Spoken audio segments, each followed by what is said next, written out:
वाहेगुरु जी का खालसा, वाहेगुरु जी की फतेह। Voice of मानवता चैनल में आप सभी दर्शकों का बहुत-बहुत स्वागत है। मैं हूं जगदीश सतनामी। हम अभी इस समय इस कोरोना काल में महत्वपूर्ण विषय को लेकर हमारे इस चैनल में डिबेट करने जा रहे हैं।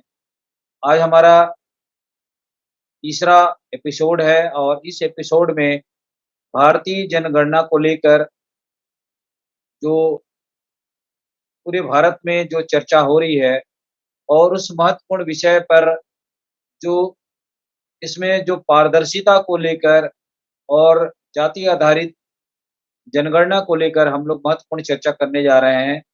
इसमें बहुत सारे मेहमानों की प्रतिक्रियाएँ हमारे इस डिबेट में आ रही है और हम इस विषय को लेकर लंबी चर्चा, लंबी डिबेट करने की तैयारी में हैं।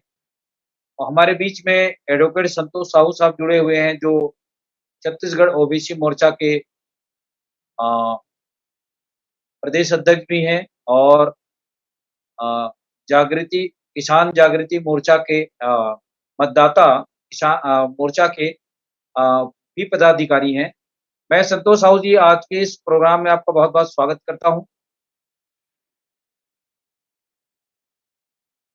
बहरहाल आज हमारे इस प्रोग्राम में और भी मेहमान आने वाले हैं, वो जुड़ नहीं पाए हैं, लेकिन हम इस महत्वपूर्ण चर्चा को आगे बढ़ाते हुए मैं संतोष साहू जी से ये अ, आज की इस चर्चा को शुरुआत करने से पहले क्या भारत के अंदर में जो जनगणना हो रही है, वह कितनी पारदर्शिता है और जाति आधारित जनगणना इतने सालों के बाद में आम जनता के लिए उपलब्ध क्यों नहीं कराई गई है? संतोष साहू साहब। माननीय जगदीश सतनामी साहब, आपको और आपके वॉइस ऑफ मानवता चैनल के सभी पदाधिकारी साथियों को मैं ऐसे बहुत खास विषय पे चर्चा जो निरंतर आपके द्वारा कराया जा रहा है, जो जन जागृति लाई जा रही है, उसके लिए मैं बहुत-बहुत बधाई देता हूँ। और जनगणना को लेके बहुत सारी जो बातें आ रही हैं, देश के अंदर जो बातें चल रही हैं, मैं इस विषय पे कहना चाहता हूँ कि भारत में जाति आधारित जनगणना कराई जाए, क्योंकि भारत जाति प्रधान देश है। अभी जी, भी जी। भारत में जाति की व्यवस्था टस से मस नहीं हुआ है। भारत में जाति के नाम पे लोग उच्च हैं और जाति की व्यवस्था ऐसी है कि जाति जितना ऊपर हम जाते जाएंगे उतने लोग उच्च माने जाते हैं और जितने हम नीचे नीचे जाते जाएंगे उतने लोगों की जाति के आधार पे उनका पतन होता चला जाता है। ये एकदम सीढ़ी की तरह ये व्यवस्था है। जी। तो आज भारत को अंग्रेजों से आजाद हुए लगभग 74-75 वर्ष गुजर गए। एक बार इस देश में सभी की सामाजिक, आर्थिक, राजनीतिक, शैक्षणिक, सर्विस का, भूमिका, उद्योगों में, चाहे वो कुटीर उद्योग हो, लघु उद्योग हो या भारी उद्योग हो, किस जाति को क्या मिला, वो जी। आज हमारे देश में हर जाति कहाँ खड़ा है, इसको जानने का एक महत्वपूर्ण माध्यम है, वो है भारत का जनगणना, जो हर 10 वर्ष में होता है। और अभी 2021 में भारत में जनगणना होने वाला है, जिसका खर्च 8,000 करोड़ से भी ज्यादा आने वाला है। जी। 8,000 करोड़ खर्च कर अगर भारत सरकार जनगणना कराने जा रहे हैं, तो ये जनगणना जाति के आधार पे हो, क्योंकि भारत की जाति की व्यवस्था को कोई नकार नहीं सकता है। इसलिए हम आपके BOM टीवी के माध्यम से मांग करना चाहते हैं कि भारत में एक बार हर जाति की जनगणना करा ली जाए। इसमें हर्ज क्या है? पिछले संतोष 2011 के जी। सेंसेक्स में संसद में भी समन्वय था कि आने वाले समय में हम जाति आधारित जनगणना करेंगे, लेकिन उसके 3 भाग कर दिए गए और अभी तक सही जो जानकारी आना चाहिए था, वो आम लोगों को उपलब्ध नहीं हो पाया। ये इन बातों का पुनरावृत्ति 2021 में मैं ना हो। और एक सवाल आपके पास रखना चाहता हूँ संतोष राव साहब, क्योंकि जी आप काफी अनुभव रखते हैं। तो भारत में कुल जनसंख्या का 5% हिस्सा अछूत और शूद्रों का है, और संवैधानिक रूप से SC ST OBC अन्य जी माइनॉरिटी की पॉपुलेशन के आधार पर क्या भारत के बहुसंख्यक लोगों की जनगणना की जानी चाहिए, या उसको स्पष्ट जानकारी के रूप में भारत के आम जनता के बहुसंख्यक लोगों का अधिकार होना चाहिए या नहीं? इस पर हम आपका सवाल जानना चाहते जैसा कि आपका सवाल है कि कुल जनसंख्या का 5वां हिस्सा हैं। जी, इस देश में अनुसूचित जाति का है। कुल संख्या का जी, जी, 5वां हिस्सा। अगर भारत में 135 करोड़ लोग हैं तो 135 करोड़ का 5वां हिस्सा का ये मतलब हो गया कि लगभग 26 से 27 करोड़ जो संख्या है वो शेड्यूल कास्ट का है। शेड्यूल कास्ट का दो अक्षर से है, एस और सी। एस का मतलब शेड्यूल, सी का मतलब कास्ट। जी, ये जो शेड्यूल कास्ट कोई जाति नहीं है, जातियों का उपजातियों का समूह है जो सामाजिक रूप से पिछड़े थे, शैक्षणिक रूप से पिछड़े रहे और पूरे भारत भूमि पर एक जैसा, चाहे वो राजस्थान हो, गुजरात हो, मध्य प्रदेश हो, चाहे महाराष्ट्र हो या उत्तर प्रदेश, बिहार, पश्चिम बंगाल, आसाम या दक्षिण में तमिलनाडु, कर्नाटक, केरल, कोई भी राज्य हो, हर राज्य में शेड्यूल कास्ट के साथ अछूतपन का व्यवहार किया गया सदियों से, मनुवादी व्यवस्था, ब्राह्मणी सिस्टम के आधार पर। तो ऐसे सभी जातियों को चिन्हांकित किया गया और पहचान भारत में दी गई अनुसूचित जाति। अनुसूचित जाति जो ब्राह्मणी धर्म है, वैदिक धर्म है या सनातन धर्म है, इसके मानने वाले लोग, इसको फैलाने वाले लोग, चूंकि ब्राह्मण धर्म का प्रचारक ब्राह्मण ही होते हैं और ब्राह्मणों के द्वारा जो अछूत बना दिए गए थे उनके हाथ का एक गिलास पानी नहीं चलता है। तो ये एक बहुत बड़ा संख्या देश के अंदर है जो करीब कुल संख्या का 5वां हिस्सा का मतलब हो गया लगभग 27 करोड़ के ऊपर। इतने बड़े लोग जो अछूत बना दिए गए थे भारत जी, में, हमेशा 5वां हिस्सा कायम रहा है। तो ये हिंदू धर्म के अभिन्न अंग तो हो ही नहीं सकते, है ही नहीं है। अब विश्व रत्न महामानव डॉक्टर बाबा साहब भीमराव अम्बेडकर जी ने भी इस बात की लड़ाई लड़ी कि हम अछूत हैं, अनटचेबल हैं। हमारा ब्राह्मणवादियों से, हिंदुत्ववादियों से किसी भी तरह का कोई समन्वय नहीं है, इसलिए हमको अलग से सेपरेट हमारी व्यवस्था बनाई जाए। जी जी। मैं अगला सवाल को लेकर, क्योंकि आज हमारे गेस्ट अभी और शायद जुड़ने वाले हैं, दिख नहीं रहे हैं।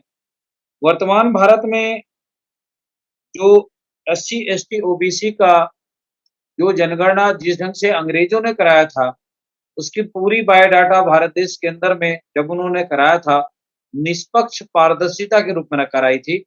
लेकिन आज आजादी के बाद 15 बार भारत की जनगणना सेंसेक्स हो चुकी है। आखिर क्या कारण है कि SC ST OBC की इस डेटा को छुपाया गया है? इसको आप किस दृष्टि से देखते हैं? और हमारे देखिए, ये जो देश मूल निवासियों के लिए कितना इसका मतलब नुकसान हुआ है? जैसा कि आपको भी विदित है, पूरे देश के लोगों को कम ज्यादा ये जानकारी है कि भारत जब अंग्रेजों के नियंत्रण में था, हम अंग्रेजों के गुलाम थे। जब ईस्ट इंडिया कंपनी थी, ईस्ट इंडिया कंपनी के समय में भारत का प्रथम स्वतंत्रता संग्राम 1857 में हुआ और इसके बाद भारत ब्रिटिश इंडिया घोषित हो गया। गवर्नर जनरल के नेतृत्व में भारत आ गया। जी, तो भारत में जब ब्रिटिश इंडिया घोषित हो गया और यहाँ बीपीसी लागू हो गया, जो बीपीसी था, ब्राह्मण पेनल कोड था, उसको पलट कर अंग्रेजों ने आईपीसी लगाया, इंडियन पेनल कोड लागू कर दिया 6 अक्टूबर 1860 से। तो ये बात आगे बढ़ता गया और अंग्रेजों के इस दौर पे अनुसूचित जाति, जनजाति, अन्य पिछड़ा वर्ग, सामान्य, धार्मिक अल्पसंख्यक ऐसा कोई शब्द नहीं था। उस समय सिर्फ भारत में जाति थी और जाति की व्यवस्था थी। उसको आधार बना के अंग्रेजों ने 1872 में जाति आधारित जनगणना शुरू किया। वो आंकड़ा इकट्ठा शुरू किए। इसके पहले ये जो कोई भी आंकड़ा भारत में जो जिसके ऊपर विश्वास किया जाए, जिससे पूरे देश की जानकारी का पता चले, ऐसा कोई आंकड़ा भारत में नहीं था। फिर 1881 में जनगणना हुआ। फिर 1891 में हुआ, फिर 1901 में हुआ, फिर 1911 में हुआ। 1911 के जनगणना आते आते तक भारत में लगभग स्थिति स्पष्ट हो गया। फिर 1921 की जनगणना हुई, फिर 1931 की जनगणना हुई। 1931 में जो जाति आधारित जनगणना हुआ, आदिवासी भाइयों का जनगणना हुआ, अछूत भाइयों का जनगणना हुआ। अछूत मैं इसलिए शब्द प्रयोग कर रहा हूं कि बाबा साहब को पता है कोई आदमी अपने से अछूत और नीच नहीं बनेगा, उसे बनाया गया। वो बनाने वाले कौन है? जो इंसान को बोलते हैं कि ये नीच है, ये दुनिया में कहीं नहीं, जो सिर्फ भारत में है। तो उस बीमारी को भारत रत्न महामानव डॉक्टर बाबा साहब भीमराव अम्बेडकर जी को समझ आया था कि हमारा पहचान हमें बना के रखना होगा, क्योंकि ये हमें अछूत नीच, हम बिल्कुल बताइए पशु से बदतर गिरा दिए गए हैं। ये हमें किसने गिराया? ये हमारे आने वाली पीढ़ी को जरूर पता होगा। तो भारत में उस समय जाति के आधार पर जनगणना कराई गई 1931 तक। 1941 में भी जाति आधारित जनगणना कराई गई, पर द्वितीय विश्व युद्ध के कारण उसे मान्यता नहीं मिला। और 1947 में भारत आजाद हो गया। उस समय आजाद भारत का जो प्लानिंग कमीशन है, वो प्रथम प्रधानमंत्री माननीय पंडित जवाहरलाल नेहरू के पास प्रस्ताव भेजा कि गुलाम भारत में जाति आधारित जनगणना कराई जाती थी हर 10 साल में। चूंकि अब भारत आजाद हो गया, वो आप इसके प्रधानमंत्री हैं, अब आप बताएं कि आगामी जनगणना किस आधार पे होगा? तो पंडित जवाहरलाल नेहरू जी ने कहा कि जाति आधारित जनगणना कराने से जातिवाद फैलेगा, इसलिए अब ये जाति आधारित जनगणना बंद कराई जाए और इस देश में धर्म के नाम पे जनगणना होगा। और यही कारण है कि ओबीसी को हिंदू के नाम पे जनगणना 1951-52 से होते होते कई पीढ़ी गुजर जा रहे हैं। ओबीसी को अभी बताइए, आरक्षण जो छत्तीसगढ़ में बहाल किया गया था, छत्तीसगढ़ हाई कोर्ट ये नहीं कहा कि हिंदुओं की कितनी संख्या है उसका आंकड़ा लाओ, उसने ये कहा कि ओबीसी की आंकड़ा क्या है वो लाओ। तो इसलिए ओबीसी का जाति आधारित जनगणना कराकर एक बार कि ओबीसी की कुल जाति जो मंडल कमीशन बताया है 3743 जाति हैं जो ओबीसी की सूची में है। तो इस देश में एक बार जाति आधारित जनगणना भारत में होनी चाहिए, क्योंकि जब शेर का गिनती हो सकता है, वनस्पति पेड़ों की गिनती हो सकती है, इस देश में तीसरे लिंग जो थर्ड जेंडर है उसका उसके आधार पर जनगणना हो सकता है, तो ओबीसी के नाम पे जनगणना क्यों नहीं हो सकता है? क्या एक बात ये समझ आता है, क्या शासक जातियों को जो वास्तविक जानकारी है वो समाज में आएगा और ये भूमिहीन है, शिक्षा भी वास्तविक रूप से नहीं पहुंचा, बहुत सारी जो बातें हैं, क्या इसका डर सता रहा है? जबकि ऐसा नहीं है, होना चाहिए। हम भी भारत के मूल निवासियों के वंशज हैं, हमारा जनगणना हो और बजट में हमारी संख्या के अनुपात में हमारी हिस्सेदारी हो, इसलिए भी भारत में जाति आधारित जनगणना आवश्यक है। जी जी जी जी। और जिस ढंग से अभी तक के जो सेंसेक्स की जानकारी भारत सरकार ने कराई, उसमें जाति आधारित जनगणना को लेकर इस बार बहुत सारे आवाजें, बहुत सारे जवाब सवाल हर जाति धर्म के लोग कर रहे हैं। और अमेरिका में भी कल भाटिया साहब ने कहा था कि दुनिया के तमाम देशों से आकर बसे हुए लोग अपनी गिनती को कराना चाहे और उस गिनती में अमेरिका में जो सिख धर्म के अपनाने वाले सिख भाइयों का एक बहुत बड़ा, उस अमेरिका जो एक दुनिया का सबसे बड़ा शक्तिशाली राष्ट्र कहलाता है, वहाँ सिख समाज के लोगों ने वहाँ अपने कारोबार से, अपनी शिक्षा-दीक्षा को लेकर, अपनी विकास की उन्नति को लेकर अमेरिका में उनका बहुत बड़ा योगदान है और उन्होंने भी गत वर्ष उसी उसकी माँग की और वहाँ पे सिख धर्म को जोड़ा गया और आज अमेरिका में भी हमारे भारत के जो पंजाबी या सिख भाई हैं, वहाँ जाकर के अपनी सेंसेक्स में अपनी उपस्थिति दर्ज कराई है।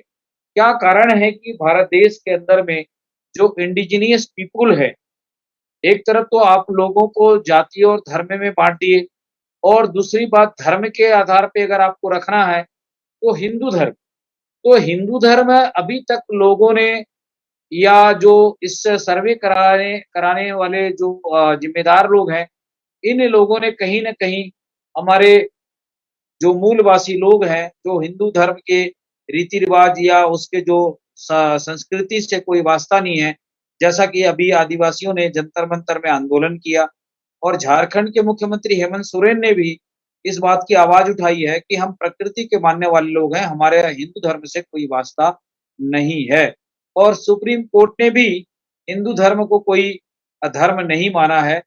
तो बहरहाल आज की स्थिति में, परिस्थिति में जिस ढंग से भारतीय जनगणना को एक पारदर्शिता और जनता के अनुरूप, उनकी भागीदारी के अनुरूप अ सेंसेक्स होना चाहिए। इस पर एक भारत के जो प्रमुख मीडिया है, प्रमुख जो मेन स्ट्रीम की मीडिया है, कोई ना तो डिबेट करना चाह रही है, ना चर्चा करना चाह रही है। मैं इस पर आपके सवाल को लेकर जाना चाहता हूँ संतोष साहू साहब। क्या ऐसा कारण है कि इसको मेन स्ट्रीम की मीडिया ना कभी डिबेट में शामिल करना चाहती है, ना इसको लेकर कोई सवाल खड़ा करना चाहती है? क्या कहना चाहें? ये जो बातें हैं, लोकतंत्र चार पाए पे खड़ा होता है।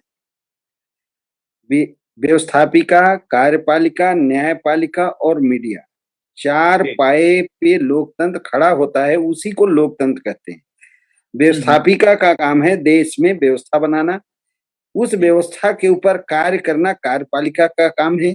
ये दोनों में अगर कोई गलती हो या संविधान के ऊपर गलत कानून बन जाए, तो उसका न्याय करना न्यायपालिका का काम है। और ये तीनों क्या कर रहे हैं लोकतांत्रिक प्रणाली में, उसको बताने का काम मीडिया का है। जी। भारत की मीडिया चारों तरफ आप देख रहे हैं, जो इशू है उसको नॉन इशू करता है, जो नॉन हुँ, इशू है वो इशू में कन्वर्ट हो जाता है।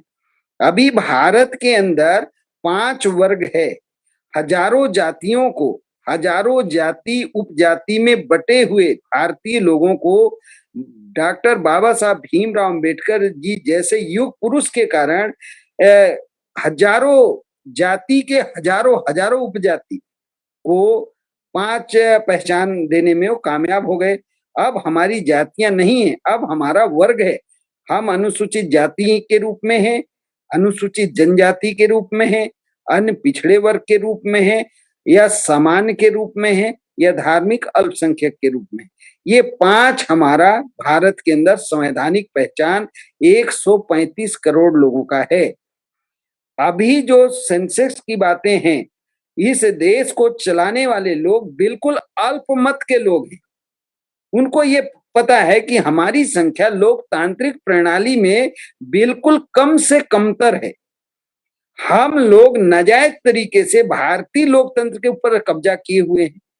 भारत में जो नौकरियों का मामला है, वो रोजी रोटी का मामला नहीं है, वो प्रतिनिधित्व का मामला है। कार्यपालिका के सभी विभाग में भारत के 5 वर्ग के लोगों का संख्या के अनुपात में भागीदारी होना चाहिए, प्रतिनिधित्व होना चाहिए, तभी तो हमें पता चलेगा कि देश के अंदर क्या चल रहा है।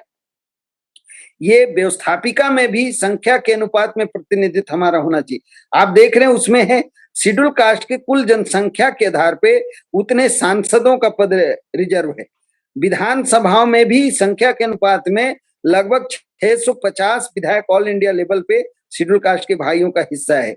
शेड्यूल का ट्राइब में 42 सांसद हैं संख्या के अनुपात में, और लगभग 450 विधायक हैं शेड्यूल ट्राइब के अंदर संख्या के अनुपात। ऐसा ही ओबीसी का होना चाहिए। ओबीसी इस देश में मंडल कमीशन जिन जातियों को आधार बनाया और 1931 की जो जनगणना को आधार बनाया, उसके आधार पे ओबीसी अविभाजित भारत में 52% था। 1947 में भारत के टुकड़े हो गए, उसमें 20% संख्या मुस्लिम लीग और संगठित मुसलमान पाकिस्तान चले गए। पाकिस्तान पूर्वी या पश्चिमी से ओबीसी के लोग बड़ी संख्या में भी भारत आए और भारत से कोई ओबीसी पूर्वी या पश्चिमी पाकिस्तान में नहीं गया। तो अब 80% लोगों का पैमाना जब हम 100 करेंगे तो भारत में ओबीसी सबसे ज्यादा था। तो अब आगे जब आंकड़ा जाएगा तो 62 से 65% हम ओबीसी के लोग भारत में हैं। अब हम ओबीसी के लोगों को इस देश के शिक्षा में, नौकरी में, राजनीति में, उद्योग में, जमीन में, विदेश विभाग में या भारत का जो लोकतंत्र है उसके व्यवस्थापिका में, कार्यपालिका में या न्यायपालिका में या मीडिया में हमारा क्या हिस्सेदारी अभी तक इस देश में हासिल हो सका, ये सारा जनगणना के कारण सामने आएगा।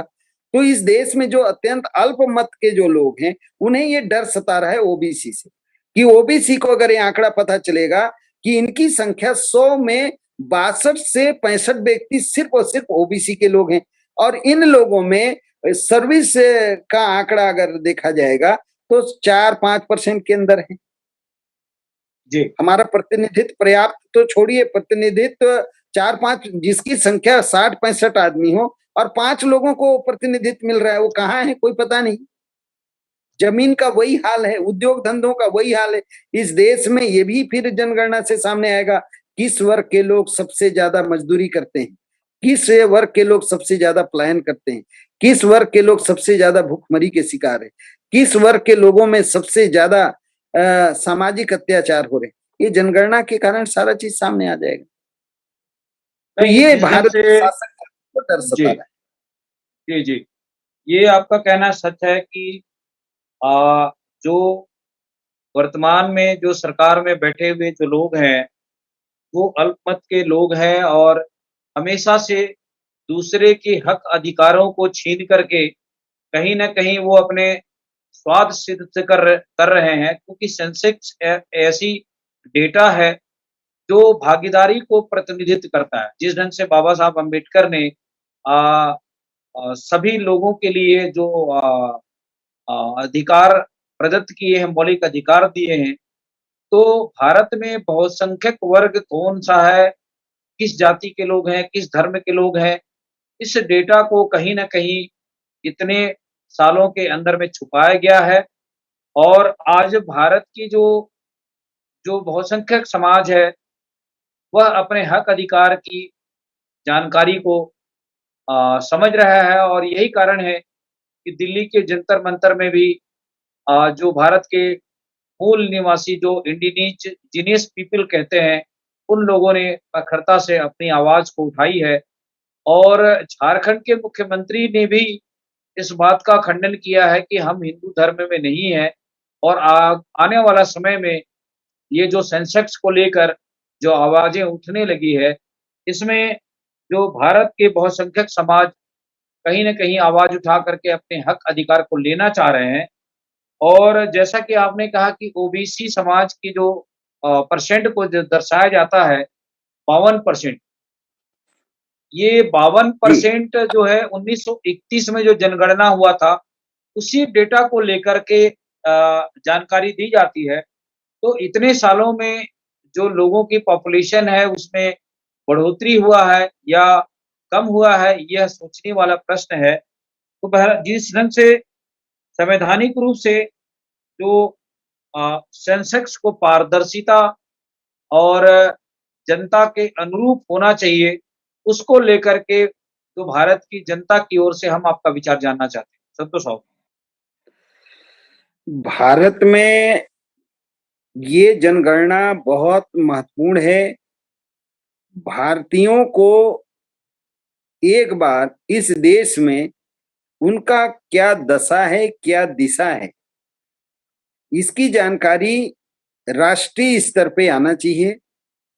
और जनगणना सिर्फ जनगणना ही नहीं है, जनगणना के माध्यम से हमारा सामाजिक, आर्थिक, राजनीतिक, धार्मिक, शैक्षणिक, सांस्कृतिक, जीवन शैली में हम कितने देश में हम कच्चे मकान में हैं, पक्के मकान में हैं, कितने के पास एसी है, कितने के पास कूलर है, कितने के पास कितनी गाड़ियां हैं, कितने के पास कितनी जमीन है, कितने सोना चांदी है, कितने के पास क्या है, ये सारा आंकड़ा आने वाला है जनगणना के माध्यम से।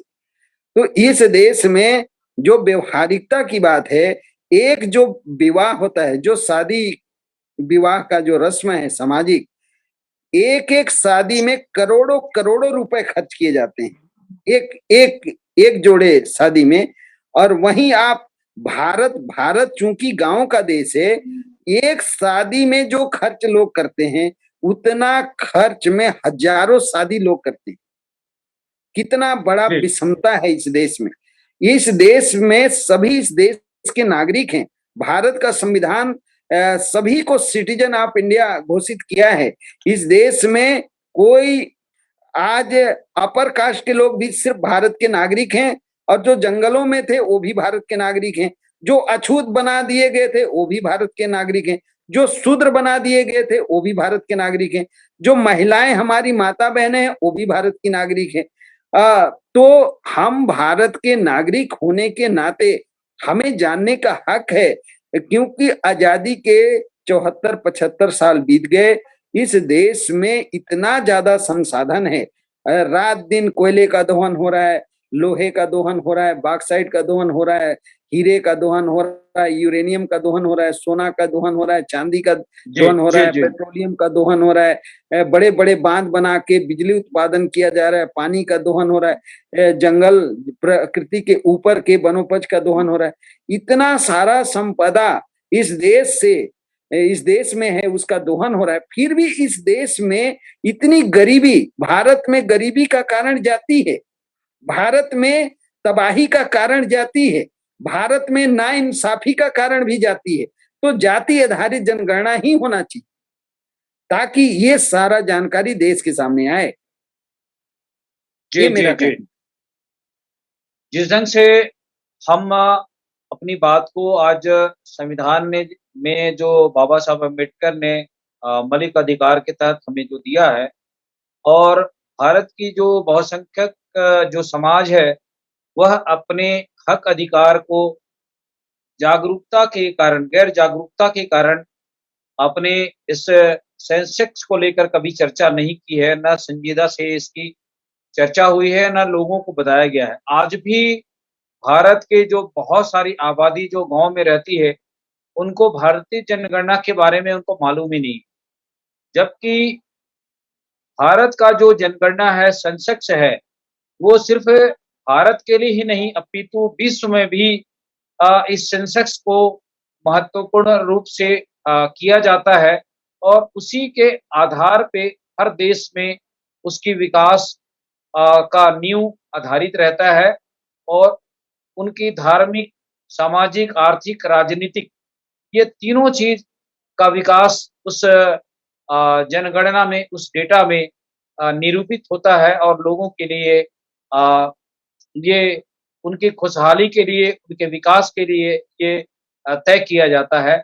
बहरहाल भारत के अंदर में जब से हमारा देश आज़ाद हुआ है, बाबा साहब इस भारत के अ अ, कानून मंत्री बने, पहले कानून मंत्री बने, श्रम मंत्री बने। उन्होंने भारत के बहुसंख्यक समाज के लिए बहुत सारे अधिकार दिए, किंतु कहीं न कहीं उनके अधिकारों का हनन हुआ, और उनके लोगों के साथ, जो बाबा साहब के फॉलोवर्स हैं इस भारत के इसके अंदर में, उनके साथ, बहुसंख्यक समाज के साथ आज भी अन्याय, अत्याचार लगातार जारी है। हम इस डिबेट के माध्यम से जो चर्चा करने जा रहे हैं, आज हमारे साथ में अभी और एक मेहमान जुड़ रहे हैं। मेरे ख्याल से नाम उनका कुछ अंकित नहीं हो रहा है। हम इस महत्वपूर्ण चर्चा को लेकर लगातार भारत के अंदर में जो बहुसंख्यक समाज है, उनकी जागृति के लिए यह डिबेट शुरू किए हुए हैं।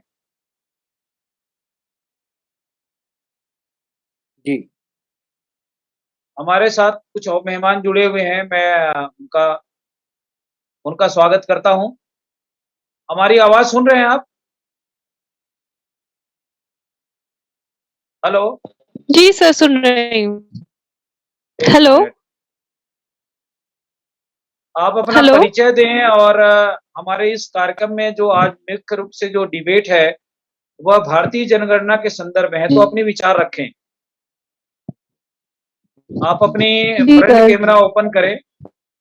रूपसा जी अपनी कैमरा ऑन करें।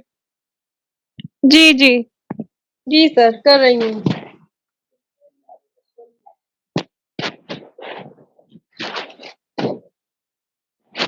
साकेत सिद्दीकी जी बहुत स्वागत है। आप अपनी आवाज को म्यूट करें। अपनी आवाज म्यूट करें। Okay sir. रूपसा जी अपने विचार व्यक्त करें हमारे इस जनगणना के संदर्भ में। जी सर, मैं उड़ीसा से हूँ और जी मेरा नाम रुक्षा सर ने बताया। तो जी जी, सर बहुत स्वागत जनगणना। है आपका इस डिबेट में। जी धन्यवाद सर। सबको मेरा जय भीम। जी जय भीम। देखिए सर, जनगणना जनगणना के ऊपर मुझे ज्यादा तो नहीं मालूम है, लेकिन एक स्पीच सुनी थी मैंने हरिनरके जी की। और जी जनगणना में उन्होंने बहुत सारे करीब 20-22 मुद्दे उन्होंने उसमें बताया था, जिसमें कि उसमें लिटरेसी रेट देखा जाता है, उसमें कितने लोगों के पास घर है। तो उसमें मतलब हम अगर उसमें देखें तो उसमें बहुत सारी चीजें हैं जनगणना में जो हमारे लोगों को मालूम ही नहीं है कि सेंसस में हम्म। असल में सरकार को क्या क्या चाहिए होता है। सरकार उसमें पूरे देश के आंकड़े इकट्ठा करती है, कितने बच्चे हैं, कितने बूढ़े हैं, उनमें से कितने कितनों के पास रोजगार है, कितनों के पास नहीं है, उनमें से कितने स्टूडेंट्स हैं, या उनमें एज ग्रुप में वो उसमें एक सेक्शन होता है जिसमें एज ग्रुप भी होता है। तो लगभग जी लगभग जब सेंसस होता है तो सरकार को हर चीज की खबर है, उनको पता है, उनके पास सारे आंकड़े हैं उसके ही। और क्योंकि हमारे लोगों को मालूम नहीं है सेंसस क्या होता है, तो हमारे लोग तो अपने जो है जो अधिकार उनके पास होने चाहिए, जो अधिकार बाबा साहब दे करके गए हैं संविधान में, खासकर वो सारी चीजें नहीं मालूम होने की वजह से आज जो भी देश में कोरोना के नाम पर जो भी खेल चल रहा है देश में, वो उसी उसी का नतीजा है। अगर लोग अपने मूलभूत अधिकारों के प्रति जागरूक होते, जो बाबा साहब दे कर गए हैं, तो वो आज सरकार से क्वेश्चन करते। जो आईसीएमआर है जो वो अपनी शायद किसी ने पूछा था अभी कि ये जो लॉकडाउन लास्ट ईयर लगाया, तो इसके लिए सर्कुलर कहाँ से जारी हुआ था? तो सरकार कह रही है कि हमें पता नहीं है। मतलब आप जो भी कर रहे हो, मनमाना कर रहे हो। और हमारे लोग क्योंकि कुछ भी नहीं जानते हैं या जानना भी नहीं चाहते हैं, और मैं तो उन संगठनों का भी जो है, उनको भी धन्यवाद कहती हूँ, जो काम तो कर रहे हैं पता नहीं, लेकिन लोगों को क्या समझा रहे हैं? हम कहाँ रूपसा जी जा रहे मैं हैं? आपसे आपसे मैं ये जानना चाहता हूँ आप किस जाति धर्म में बिलोंग करते हैं? पहले तो अपना परिचय बता दें। सिद्दीकी जी जी सर, अपनी आवाज को म्यूट करें। जी अपनी सर, आवाज म्यूट करें। मैं एससी हूँ। और जी एससी में जैसे चमार है, वैसे यहाँ पे हमारी जाति उसी जी, मतलब अब उसी आपने एससी तरीके कह से। दिया, संवैधानिक रूप से एससी की जी आप बातें जी कह दी, हम समझ गए उस बात को। जी बहरहाल मैं संतोष साहू जी आपके पास फिर जाना चाहूंगा कि अभी हमारी जो रूपसा जी ने उड़ीसा से इस कार्यक्रम में शामिल हुए, बहुत उनका अच्छा विचार आया है। आप इनकी विचारों को कितना समर्थन करते हैं और उनके विचारों का जवाब दें आप। जनगणना का जहां तक सवाल है, जनगणना में सारा जानकारी तो लेना ही है। 31 कॉलम है, उसमें परिवार का मुखिया का नाम, उनके परिवार में जो सारा स्थिति है, आर्थिक, उनके यहाँ जो साधन संसाधन है, कच्चे मकान, पक्के, ये सब कॉमन बात है, ये तो होगा ही। उनके पास क्या संसाधन है वो सारा आएगा, लेकिन ये जनगणना जाति के आधार पे होना चाहिए, ये महत्वपूर्ण बात है। और विशेषकर मैं मैं ओबीसी से बिलोंग करता हूँ, साहू जी मैं मैं एक मिनट आपको ओबीसी रोकना से बिलोंग चाहूंगा। करता हूँ। जी जी एक मिनट, मैं ओबीसी से बिलोंग करता हूँ और इस देश में कुत्तों की गिनती सरकार करा रही है। इस देश में शेर कितने हैं, बाघ कितने हैं, कितने पेड़ हैं, पौधे हैं, सभी का गिनती हो रहा है। सिर्फ इस देश में ओबीसी का ओबीसी के नाम पे या ओबीसी की जाति आधारित गिनती नहीं हो रहा है। इस देश का आधा से ज्यादा संख्या ओबीसी है और ओबीसी का आंकड़ा ना केंद्र सरकार के पास है न राज्यों की सरकार के पास है। और जब बजट की बात आएगी तो नीति आयोग का कहना है जब हिस्सा देना है बजट में तो ओबीसी का आंकड़ा नहीं है, और हर 10 साल बाद जब आंकड़ा लाना है तो ओबीसी का जाति आधारित जनगणना नहीं कराना है। तो इससे ओबीसी को सबसे ज्यादा इस देश में नुकसान हो रहा है संवैधानिक हक होने के बावजूद। जी जी सिद्दीकी जी, आप अपनी आवाज को म्यूट करें, म्यूट करें।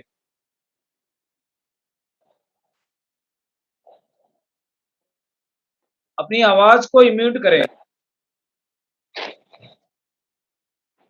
रूपसा जी, कैमरा को आप अगर ऐसे रख लें तो ज्यादा अच्छा रहेगा। आपकी आवाज नहीं आ रही, अपनी आवाज को म्यूट करें सिद्दीकी जी। आपकी आवाज को म्यूट करें, आवाज नहीं आ रही है। आपकी साउंड को म्यूट करें। ओहो, आवाज को म्यूट करें, आवाज को म्यूट कर। हमारी आवाज आ रही है?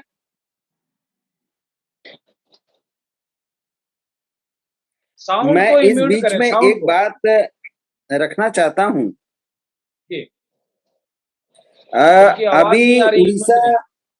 उड़ीसा की हमारी बहन जी अपना आपके द्वारा जो परिचय पूछा गया उन्होंने जवाब दिया मैं एससी से हूं। इस बात का हमें बड़ी प्रसन्नता हुई। इस देश में 26 जनवरी 1950 के बाद वर्ग का व्यवस्था अस्तित्व में आया। या तो हम अब सिर्फ इस देश में शेड्यूल कास्ट हैं या शेड्यूल ट्राइब हैं या अन्य पिछड़ा वर्ग हैं या जनरल हैं या धार्मिक अल्पसंख्यक, इसके अलावा हम कुछ नहीं है। जाति की व्यवस्था भारत में थी। जब जाति आधारित कार्य कराए जाते थे, जो जिस जाति में है, ये जाति ईसा पूर्व 180 से लेकर इस देश में 25 जनवरी 1950 तक था। वो जाति आधारित व्यवस्था थी। जो जिस जात का है उसी जात के अंदर उसे कार्य करना पड़ता था। पर अभी वर्ग की व्यवस्था है, जातियां समाप्त हो गई। दूसरी बात मैं कहना चाहता हूं कि जाति हमने नहीं बनाई, हमारे पिताजी नहीं बनाए, हमारे दादाजी नहीं बनाए, हमारे पुरखे नहीं बनाए। हमारे घर में जाति, हम इस जाति के हैं, इसका हमारे पास कोई प्रमाण नहीं है। जाति हमारे दुश्मनों ने बनाई। और जाति जानवरों की व्यवस्था है। जानवरों में जातियां हैं, जैसे बैल है, बकरी है, सुअर है, गधा है, घोड़ा है, हाथी है, भालू है, बंदर है। पक्षियों में जातियां हैं, वनस्पति में जातियां हैं, पर मनुष्य में जातियां नहीं है। जानवरों से लेकर इंसानों के ऊपर ये जाति की व्यवस्था थोपी गई है। और भारत में ही सिर्फ जाति है। विश्व के 221 देशों में कम ज्यादा नेपाल को छोड़कर कहीं भी जाति की व्यवस्था नहीं है। तो हमें बड़ी प्रसन्नता हुई। संतोष साहब जी, हमारे साथ में शाकिल सिद्दीकी जी जुड़े हुए हैं। उनका बहुत बहुत स्वागत है हमारे इस चैनल में। सिद्दीकी जी, हमारी आवाज सुन रहे हैं? जी शुक्रिया, सुन रहा हूं मैं। जी, आपने म्यूट कर लिए थे अपनी आवाज को। बहरहाल हमारे आज के इस सेंसस के संदर्भ में जो चर्चा हो रही है, और अभी आपने हमारी इस बहना का भी आपने बात सुना, संतोष साहू जी की बात सुने। आप अपने विचार हमें देखने सुनने वालों को व्यक्त करें सेंसस के संदर्भ में। भारतीय जनगणना के संदर्भ में चर्चा हो रही है।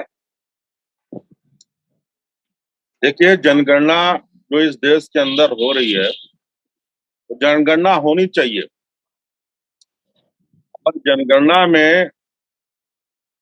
जनगणना को होने से किसका कितना लाभ होगा, पिछड़ी जाति को क्या लाभ होगा, अगली जातियों को क्या लाभ होगा, बैकवर्ड शेड्यूल कास्ट और जो जातियां हैं उनका कोई लाभ होगा, उस आधार पे अगर जनगणना होती है तो ये देश में स्वागत योग्य। अगर इस बात पे जनगणना नहीं होती है तो ये स्वागत योग्य नहीं है। बार बार जनगणना होती चली आई है, लेकिन देश के गरीबों का, मजदूरों का, किसानों का, गरीब जनता का कोई विकास नहीं हुआ है। जिस तरीके से जनगणना में इन्होंने अपनी बातों को रखते हैं कि हम जनगणना के आधार पे जो है लोगों को विकास के मुद्दे पे बात करेंगे और इस पे बात करेंगे, लेकिन ऐसा कोई सामने अभी तक की पहले है। नहीं सिद्दीकी जी, हमारा आपसे सवाल ये है कि भारत में जो जनगणना को लेकर जो पारदर्शिता होनी चाहिए, अभी तक हमारे जो बहुसंख्यक समाज के लोगों को उसका प्रोफार्मा तक मालूम नहीं है। कितने विषय पर शब्द पूछे जाएँगे, कितने प्रश्न होंगे, क्या-क्या जानकारी देना होगा, धर्म का कॉलम कितना होगा? इस पर हम आपका प्रतिक्रिया जानना चाहते हैं। ये तो सरकारों की जिम्मेदारी है सर। केंद्र सरकार की जिम्मेदारी है, राज्य सरकारों की जिम्मेदारी है, जुडिशरी है, वो किस तरीके से लोगों के बीच में करके कितने प्रश्न है, क्या नहीं है, उसके ऊपर वो चर्चा करें और लोगों को बताएं, जनता को जागरूक करें, तो ये चीज अच्छी जा सकती है भारत में। जी, जी बहुत शुक्रिया शाकिल सिद्दीकी साहब। आप अपना परिचय नहीं बताया, किस जगह से बिलॉन्ग करते हैं और मैं लखनऊ से ऑल जी, इंडिया मजलिस मुस्लिमीन का महासचिव। जी बहुत शुक्रिया। आप बड़े राज्य से लखनऊ से हमारे साथ जुड़े हुए थे। हम आपके पास फिर अगले सवाल को लेकर जाएँगे। बहरहाल हम उड़ीसा चलते हैं। उड़ीसा से हमारी बहना जुड़ी है रुपसा जी। रुपसा, आप हमारी मेहमानों की बात सुन रहे हैं और जी। मैं आपका एजुकेशन और उड़ीसा राज्य के बारे में और विस्तार से जानना चाहता हूँ कि वहाँ की जो जी, पॉपुलेशन है, वहाँ समझ की जो जनता है, इस जनगणना को लेकर कितना संजीदा है? क्या सोचते हैं पढ़े-लिखे लोग? देखिए सर, जहाँ तक मेरा एक्सपीरियंस रहा है अभी तक का, तो मैं ग्रेजुएट हूँ और जी, जैसे सर अभी कह रहे थे कि ओबीसी हैं, ठीक है? तो उनकी सारी बातों से जो है मैं ताल्लुक रखती हूँ, उनकी सारी बातें जो है मैं उसमें एग्री करती हूँ कि जाति आधारित जनगणना होनी चाहिए। लेकिन जाति आधारित जनगणना तो होगी ना, जब ओबीसी मतलब खुद उसके लिए पहल करेगा। कोई उसके लिए पहल नहीं करने वाला है। जो भी संगठन चिल्ला रहे हैं, वामसेफ एक संगठन है, वो लगातार जो है पिछले 40-45 साल से वो लगा हुआ है कि जाति आधारित जनगणना होनी चाहिए। पर अगर ऐसा ओबीसी चाहता है कि उसकी जाति आधारित जनगणना हो, तो पहल भी उसी को करनी होगी और जैसे मैंने बताया कि अगर हम जनगणना क्या है, जनगणना किन मुद्दों पे होती है और उन मुद्दों के ऊपर सरकार का क्या काम है, सरकार की हमारे प्रति जैसे संविधान में है राइट्स एंड ड्यूटीज। तो अगर कुछ ड्यूटीज भी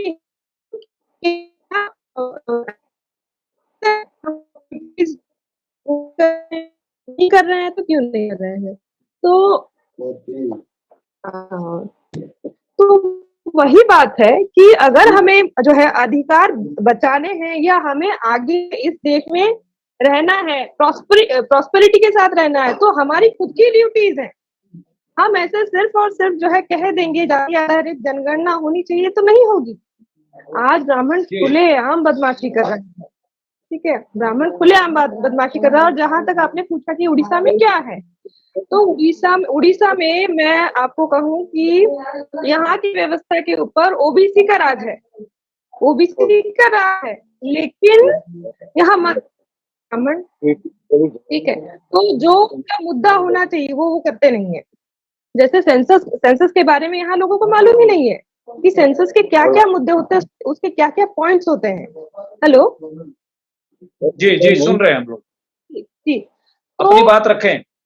जी, अब आपके लिए एक थाली में खाना परोसा हुआ है और उस थाली में आपके लिए 100 तरीके के व्यंजन बने हैं और आपको परोसा जा रहा है, पर आपको अगर मालूम ही नहीं है कि उसमें क्या-क्या है, तो आप उस थाली को देखेंगे भी नहीं। जी, जी, जी। लोगों का दिमाग में मतलब उनका परसेप्शन ये है कि ये सिर्फ और सिर्फ एक जनगणना होती है, जिसमें गिनती होती है देश में लोगों की, कि कितने लोग हैं। ठीक है? तो लोगों के दिमाग में ये जो बैठा हुआ है कि ये गिनती करने की प्रोसेस है, तो ये गलत है। ये जब तक लोग नहीं जानेंगे कि जनगणना क्या है, जनगणना किन किन जो है मुद्दों के आधार पर की जाती है। अगर इन सब चीजों को हम जब तक स्प्रेड नहीं करेंगे तो लोग जागरूक नहीं होंगे। और जी, हमारे कुछ लोग तो ऐसे भी हैं। बहुत शुक्रिया रुक्षा जी, आपने बहुत ही महत्वपूर्ण पॉइंट को आपने छुआ है। मैं चूंकि संतोष साहू साहब ओबीसी कम्युनिटी से बिलोंग करते हैं। संतोष साहू साहब जी, अभी आप बिटिया की बात सुन रहे थे, आप उनकी इन बातों से कितना सहमत है? और ये पहल भी ओबीसी समाज को करना पड़ेगा, क्योंकि आज सबसे ज्यादा जो ओबीसी समाज है वो एक नहीं है, और उसके कारण ये दिक्कतें आ रही है, मुझे ऐसा लगता है।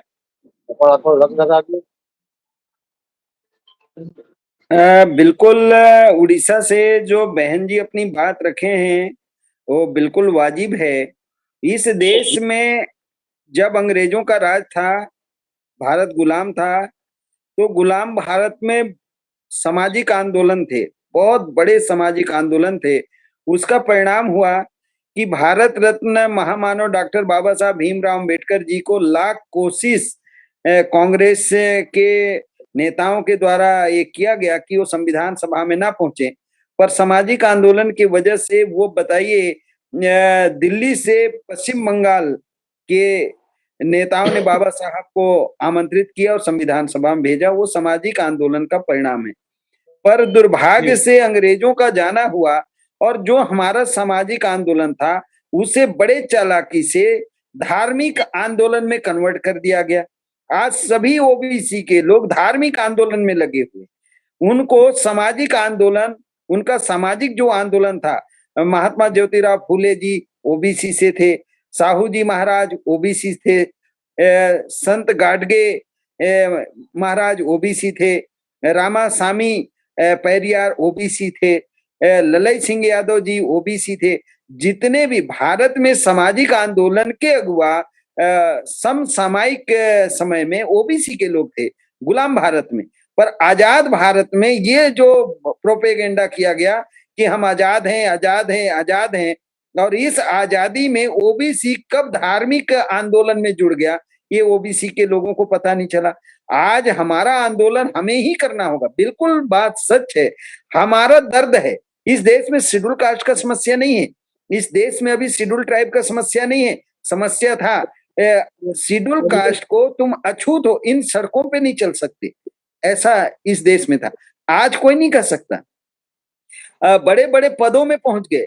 आज ये कोई नहीं कर सकता कि आप इस कुर्सी में नहीं बैठ सकते हो, इन मंदिरों में आप नहीं आ सकते हो, ये यहाँ के पानी आप नहीं पी सकते हो। ये शेड्यूल कास्ट का समस्या वर्तमान भारत में नहीं है। आज समस्या मूलतः इस देश में अगर किसी के साथ है तो ओबीसी के साथ है। ओबीसी का शिक्षा को लेके समस्या है, नौकरियों को लेके समस्या है, उद्योग धंधों को लेके समस्या है, राजनीतिक भागीदारी में समस्या है। पर ओबीसी जो सामाजिक आंदोलन करना था वो धार्मिक आंदोलन में लगे हुए हैं, और ये धार्मिक आंदोलन के कारण ओबीसी सड़कों पे दिखाई नहीं पड़ रहे हैं। पर अब मैं आपको बताना चाहता हूं कि पूरे देश भर के ओबीसी आप जैसे बुद्धिजीवियों के जगाने, उनको झकझोरने के कारण ओबीसी के जो नवयुवक हैं, जो नवयुवक साथी हैं, जो नवयुवतियां हैं, हमारी बेटियां हैं, हमारी बहनें हैं, वो लोग बहुत तेजी से भारत के संवैधानिक व्यवस्था को, भारत के संविधान में प्रदत्त शक्तियों को, इस देश के सामाजिक व्यवस्था को, सामाजिक व्यवस्था में हम कहाँ थे, संवैधानिक व्यवस्था में हम कहाँ हैं, इन बातों को लेके बहुत तेजी से जो जागरूकता आ रहा है। आप उत्तर प्रदेश को देख सकते हैं, आप दिल्ली साइड को देख सकते हैं, महाराष्ट्र को देख सकते हैं। अभी बंगाल में जो बात हुआ है, बंगाल में बहुत बड़ी संख्या ओबीसी का है।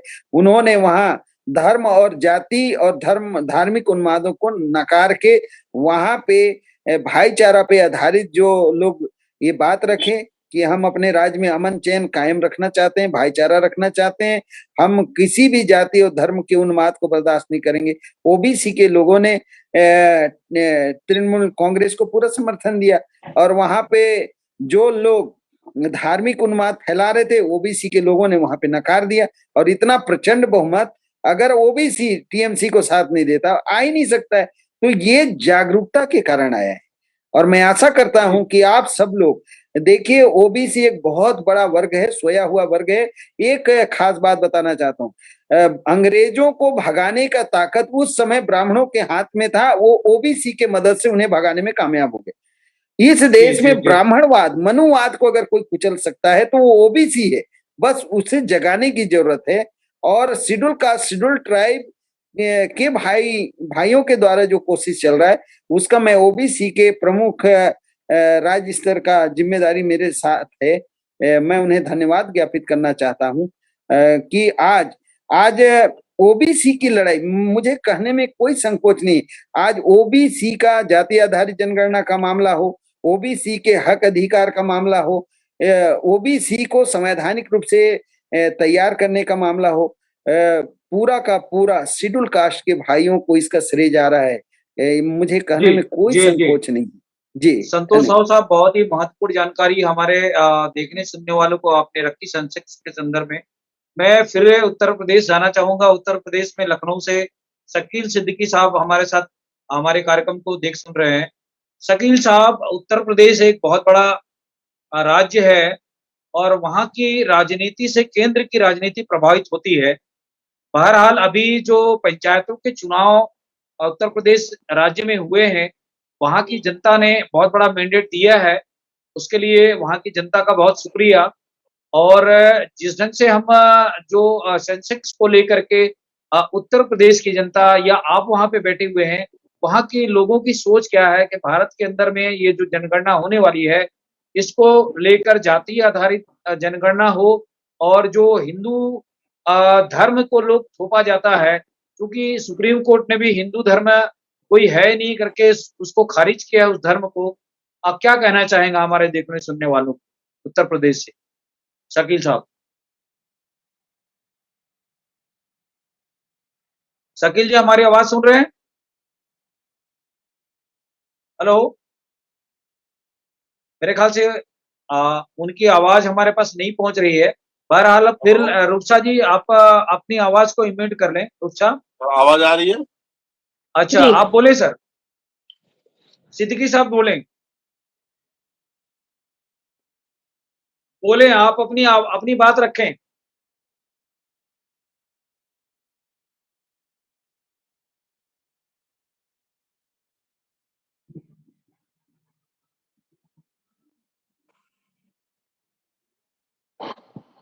सिद्दीकी जी अपनी बात रखें।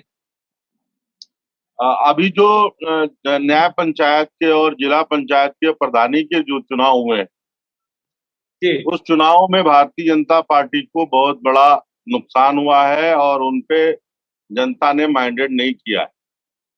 जी जी। जो लोग कोरोना की बीमारी से ग्रसित थे और कोरोना की बीमारी से परेशान पूरा उत्तर प्रदेश का राज्य हुआ, उसमें ऐसा वो क्या कहते हैं, गैस नहीं मिली लोगों को, मौतें हुई हैं बहुत सारी और बहुत तरीके से परेशानी उत्तर प्रदेश की जनता के साथ पेश आई है।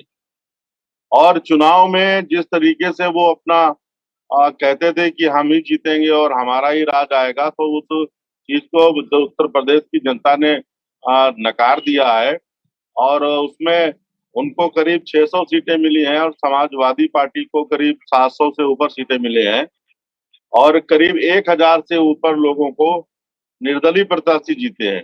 इसलिए ये देखा जा रहा है कि भारतीय जनता पार्टी से जो सोच करके प्रदेश की जनता ने वोट दिया था और वोट देने के बाद में उनसे जो जाहिर किया था कि हमको ये चीज मिलेगी, हमको रोजगार मिलेगा, हमको कारोबार मिलेगा, हमको स्वास्थ्य मिलेगा, हमको शिक्षा मिलेगा, इन सारी चीजों पे भारतीय जनता पार्टी 4.5 साल में फेल हो गई।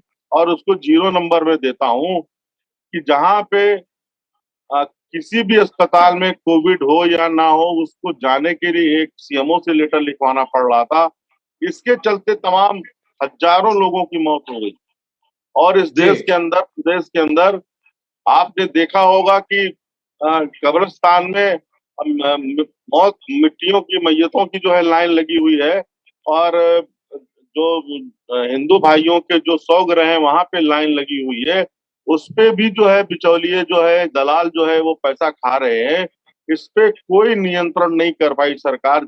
और मैं सीधे तौर पे ये बात कहना चाहता हूँ, जिस तरीके से नरेंद्र मोदी ने रात को 12 बजे लाइन लगवा दी थी बैंकों के आगे, वो लाइन अब टूटी नहीं है। वो लाइन भारत के और उत्तर प्रदेश के लोगों पे एक कहर बन के टूटती चली आ रही है, और लाशों की लाइन लगी है और सौों की लाइन लगी है, जिसमें तमाम लोग परेशान हैं। किसी को ऑक्सीजन नहीं मिला, दवा नहीं मिल रहा है।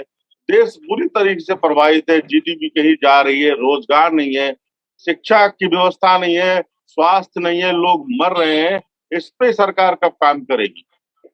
जी जी जी, नहीं कर रही है।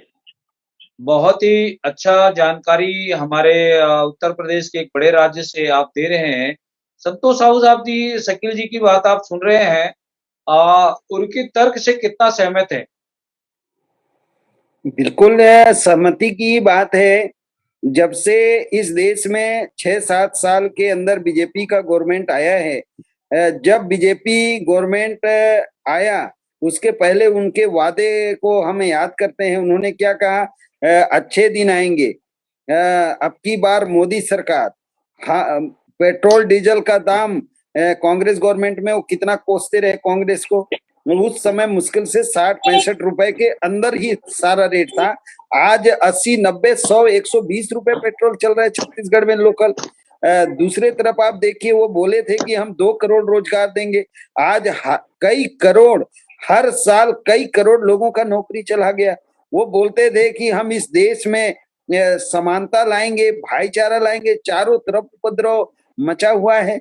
अभी देखिए कोविड-19 जब इसकी जानकारी मिली, भारत का जो गोपनीय विभाग है कई बार भारत सरकार को सूचना दिया कि कोविड-19 एक वैश्विक महामारी का ये वायरस है। इसकी जानकारी भारत सरकार को दिसंबर में आया, जनवरी में आया, फरवरी में आया। बताइए, हजारों लाखों लोगों को अमेरिका से वैसे संक्रमित देशों के लोगों को लाके और गुजरात में कितना बड़ा कार्यक्रम करा के पूरे देश में फैलाया गया। अचानक देश को बंद कर दिया गया। हजारों लाखों करोड़ों लोग पैदल कई सौ कई हजार किलोमीटर पैदल जाना पड़ा। ये देश के लोग हैं, तो इतना बड़ा संसाधन, हजारों ट्रेन है, मालगाड़ियां हैं, बसें हैं, ट्रक है, आप बिना सूचना दिए देश को अचानक बंद करके जो त्रासदी इस देश के लोगों को भुगतना पड़ा है, छोटे छोटे बच्चे दम तोड़ दिए हैं, पानी के लिए लोग मरे हैं। इसका ये कितना बड़ा त्रासदी ये भारत सरकार के कारण आया है। क्या भारत के लोग भूल जाएंगे? इस देश में अभी देखिए क्या हालत है। ये वायरस विदेश से आया, विदेश से ये सड़क मार्ग से तो आया नहीं, हवाई मार्ग से आया। अगर भारत सरकार पिछले वर्ष ही इसको एयरपोर्ट में इसका सख्त पहरा बैठा देता, चेकिंग करता, आइसोलेट करता, तो ये वायरस ही भारत में नहीं फैलता, क्योंकि ये भारत से उत्पन्न हुआ वायरस नहीं है। और अभी इस वायरस से जो अभी 5 राज्यों की जो चुनाव कराई गई है, ये तो भारत का निर्वाचन आयोग ही दोषी है कि आपको पता है कि कोविड-19 वैश्विक महामारी का दौर है, आप राज्यों में चुनाव कैसे कराए? अगर आज भारत की जनता जागरूक होती अपने अधिकारों को लेके और बहुत सारी जो बातें हैं उसको लेके, तो आज निर्वाचन आयोग, भारत सरकार के पास कोई जवाब नहीं है। भारत का प्रधानमंत्री पूरा देश का दौरा कर रहे, पूरा देश और दुनिया से जुड़े हैं, उनको इस विभत्स क्रूर कोविड-19 की जानकारी है। 5 राज्यों के चुनाव में हजारों लाखों लोगों को इकट्ठा करके आप रैली किए हैं। और आज देखिए भारत सरकार को, माननीय प्रधानमंत्री जी को कोविड को नियंत्रण करना था, वो चुनाव में लगे थे। अभी भारत में जो मौतें हो रही हैं वो मौत नहीं है। भारत सरकार को इसको आज नहीं कल जवाब देना होगा। हम भारत के लोग हैं, हम 5 साल की पूरी अपना जो सुरक्षा है, इज्जत है, मान है, सारा अधिकार वोट के माध्यम से हम आपको दे के बैठे हुए हैं। आज 5 साल आप उस गद्दी पे जनता आपको बैठाई है, अपने मतों को देखे हम आपको वहां बैठाए हैं। और अगर हमारे हितों की रक्षा नहीं होगी तो जो जिस पद पे बैठा है वही उसके लिए जिम्मेदार है। और अगर शमशान घाट में, चाहे कब्रिस्तान में या हिंदू, मैं खुद हिंदू हूँ, हमारे नजरों में सारा चीज गुजर रहा है कि लाइन लगा हुआ है। अरे बैंक में हम लाइन लगा के थक गए, आधार कार्ड में लाइन लगा के थक गए। जब आप भारत बंद कर दिए तो लाइन लगा के हम गांव जाने में हमारा क्या दुर्गति हुआ। अब मर गए तो इज्जत से हमारा दाह संस्कार तक नहीं हो पा रहा देश में। क्या इसीलिए हम आपको जनादेश दिए थे? क्या बात चल रहा है देश में? देश के लोग, हम भारतीय लोग संवैधानिक दायरे में रहते हैं, कानून का पालन करते हैं, कानून के दायरे में अपनी बात रखते हैं, पर ये जो सीमा से बाहर जाके जो काम हो रहा है ये बिल्कुल उचित नहीं है। इसके ऊपर पूरा देश के लोग, पूरे भारतीय लोग दुखी हैं, दुनिया के लोग भी हैरान हैं कि ऑक्सीजन जैसा चीज भारत सरकार उपलब्ध नहीं करा पा रहा है। विश्व के लोग, जो जिन मुसलमानों को, जो इस्लाम के मानने वालों को आप 24 घंटा गाली देते हैं, अभी देखिए कितने मुस्लिम कंट्री से ऑक्सीजन, ऐसे दवा फ्री हाथों से मदद कर रहे हैं। तो इस देश में धर्म के नाम पे जो विभाजन करने का कोशिश किया गया वो नहीं चलेगा। हम भारत के लोग शांतिपूर्वक संवैधानिक दायरे में जीना सीख चुके हैं। और बहुत शुक्रिया संतोष साहू साहब। मेघराज जी कुछ कहना चाहे? मेघराज जी अपनी बात रखें। इसमें दरअसल क्या है ना, अपना जो टॉपिक रखा है तो ठीक है, लेकिन ये तो छोटी छोटी समस्याएं हैं जो हम गिनवा रहे हैं। जो मेन समस्याएं हैं उस पर थोड़ा मुझे ध्यान रखना पड़ेगा। सारी समस्या की जड़ जो है ना, भारत की जो 3 समस्या मुझे समझ में आई है। एक तो ब्राह्मणवाद है, दूसरा पूंजीवाद है, तीसरा जातिवाद है। और जातिवाद, ब्राह्मणवाद और ये सारी मेन जड़ जो समस्या है, अगर ये प्रधान, जैसे संतोष जी कह रहे थे भाई इनको प्रधानमंत्री बैठाया, उनको पता है इन्होंने नहीं बैठाया, जनता ने नहीं बैठाया, उसको ईवीएम ने बैठाया है। अब ईवीएम तो इनके रखेल है, या ब्राह्मणों का जो अवतार है, इस युग का जो ईवीएम अवतार है, उनको भी प्रधानमंत्री की जानकारी है इस बारे में कि वो ईवीएम के कारण प्रधानमंत्री बने हैं, ना कि जनता ने चुना। तो जनता की ऐसा क्यों करेंगे फिर वो, जब जनता ने उनको चुना ही नहीं है? जनता को तो बेवकूफ बनाते हैं, वो झूठ बोलते हैं। इतना झूठ दुनिया के अंदर कोई नहीं बोलता जितना ये बोलते हैं। तो इतना बोला, एक तो माननीय लगाते हैं आप। मैं रिक्वेस्ट है मेरी आपसे, अगर माननीय एक रिस्पेक्टेड बंदे वाला जो अच्छा काम कर रहा है उसके लिए भी माननीय लगा रहे हैं हम, एक उसके लिए माननीय लगा रहे हैं जो आदमी को, जो घर से लोगों को जान रहा है, जो नौकरियां खाली कई करोड़ नौकरियां, उसके लिए माननीय लगा रहा है। माननीय के जो है ना, ये रिस्पेक्ट खत्म हो जाएगी मेरे माननीय। मेरी रिक्वेस्ट आपसे संतोष जी, आप उसको प्रधानमंत्री बोल दीजिए, कोई बात नहीं, तो वो आगे जाते रहेंगे तो बड़ी बात नहीं। लेकिन जो समस्याएं हैं, जो कोरोना वायरस से कोई ज्यादा बड़ा वायरस नहीं है, इसको वायरस को बहुत बड़ा बना दिया लोगों ने। इससे बड़ा तो वायरस तो ब्राह्मणवाद बैठाया है देश में, देश के अंदर, जो हमेशा बचपन से लेकर लास्ट तक चिमड़ा रहता है। तो ये सारी समस्या जरूर, तो ये 3 समस्याएं हैं, इनसे आने वाले वक्त में हम निपटेंगे भी और इनको खत्म भी करेंगे। और इनका हम प्रबंध कर रहे हैं कि जो खालसा राज, बेगमपुर राज जो हम स्टार्ट कर रहे हैं वो जल्दी उसको, बेगमपुर राज जो है इसके सारी समस्याओं की जड़ वो खत्म करेगा। तो मैं इतना कहना चाहता हूँ कि आप जो बात डिबेट रख रहे हैं और बड़े अपने तरीके से अच्छे रख रहे हैं, और मैं चाहता हूँ कि आप भी इसमें जागृति में शामिल होकर के इस सिस्टम को चेंज करने में हमारा साथ दें, क्योंकि बेगमपुर राष्ट्र के बिना भारत में तब्दीली नहीं होगी। और इसके हिंदू राष्ट्र को खत्म करेगा ये, और अपने हर एक को राज की तरफ बढ़ावा देगा, जो जहाँ पर कहीं गम ना हो ऐसा सिस्टम लागू करेंगे कि सारी तो छोटी छोटी समस्या सब समाप्त हो जाएगी। बड़ा हाथ मार दीजिए कहीं, जैसे गुरु गोविंद सिंह जी कहते हैं कि राज बिना न धर्म चले है, धर्म बिना सब दल अमल है। कि बिना राज के, धर्म का मतलब यहाँ ये नहीं है किसी पर्टिकुलर धर्म, सच और ईमानदार ले लीजिए। और कोई ये भी कहते हैं कि रखो किसी को राज न दे है, जो भी ले निजबल से दे है। कि कोई किसी को राज जो है ना परोस कर नहीं देता थाली में को तुम राज करो। तो राज, जब तक राज हमारे हाथ में नहीं होगा भारतवासियों के, तब तक समस्या बनी रहेगी। और जब राज हमारे हाथ में होगा, इस समस्या खुद ब खुद खत्म होगी, और खत्म करेंगे। और वो जल्दी इस पर कदम उठा रहे हैं। Thank you Jagdish ji. बहरहाल मेरे यहाँ लाइट गोल हो गया है, मैं थोड़ा अंधेरे में भी हूँ। मैं सिद्दीकी जी के पास, शकील जी के पास फिर से अपने विचार व्यक्त करने के लिए उनसे निवेदन करूंगा। सिद्दीकी जी अभी मेघराज जी की बात सुन रहे थे, क्या कहना चाहते हैं? मेघनाथ जी की बात पूरी तरीके से मेरी समझ में नहीं आई, लेकिन मैं फिर भी ये कहना चाहूंगा कि हम पहले भारतीय बन जाएं।